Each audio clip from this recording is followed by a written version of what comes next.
कांग्रेस पर देश को अस्थिर करने के बीजेपी के आरोपों के बीच कांग्रेस ने पीएम नरेंद्र मोदी पर गंभीर आरोप लगाए हैं। कांग्रेस के वरिष्ठ नेता पवन खेड़ा ने कहा कि पीएम नरेंद्र मोदी बिना बुलाए अमेरिका जाते हैं। उन्हें अमेरिकी राष्ट्रपति डोनाल्ड ट्रंप के शपथ समारोह में नहीं बुलाया गया, लेकिन फिर भी वो अमेरिका गए। पवन खेड़ा ने यह भी कहा कि जब मंच से डोनाल्ड ट्रंप भारत पर रेसिप्रोकल टैरिफ लगाने की बात कर रहे थे, तब पीएम नरेंद्र मोदी स्माइल कर रहे थे। पवन खेड़ा ने आगे कहा कि PM Narendra Modi Donald Trump की धमकी सुनकर आ गए। ये अमेरिका में हुआ और ये हमें कहते हैं कि हम यूसेड से पैसा लेकर इंडिया अस्थिर करते हैं। पवन खेड़ा ने कहा कि आप खुद जाकर अपनी सरकार को, अपने देश को अस्थिर करके आए हैं, उसका जवाब कौन देगा। बिना बुलाए जाते हैं, पहली बात तो अनइनवाइटेड जाते हैं।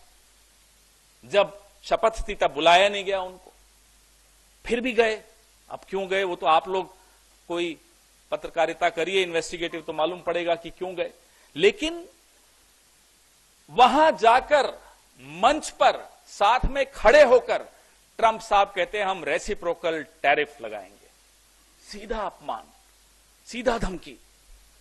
ये खिसियाते हुए मुस्कुरा रहे हैं। या तो समझ में नहीं आया क्या बोले, हमें नहीं मालूम क्यों खिसिया रहे थे, क्यों मुस्कुरा रहे थे। मुस्कुराने लायक तो कोई बात ही नहीं थी। रेसिप्रोकल टैरिफ, ये देखिए मोदी साहब घूम रहे हैं विदेशों में। ये किसके पैसे से स्टेट डिपार्टमेंट में गए थे? ये अमेरिका ने पैसा दिया था। क्या ये एजेंट हैं?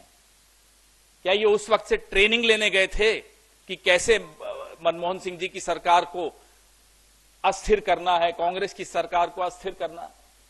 ये आपको सामने फोटोएं दिख रही हैं, देखिए लगातार। ये नौजवान है मोदी जी, देखिए, तब 50 इंच थे, अब 56 इंच हो गए, देखिए।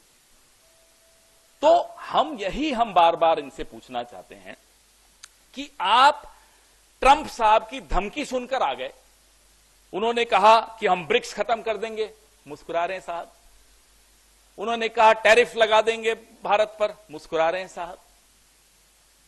ट्रांसलेटर दो थे, इसलिए कोई ये नहीं कह सकता कि उन्हें अंग्रेजी समझ में नहीं आ रही थी। दो ट्रांसलेटर थे। मुस्कुराइए मत, वो भी मुस्कुरा रहे थे, आप भी मुस्कुरा रहे हैं।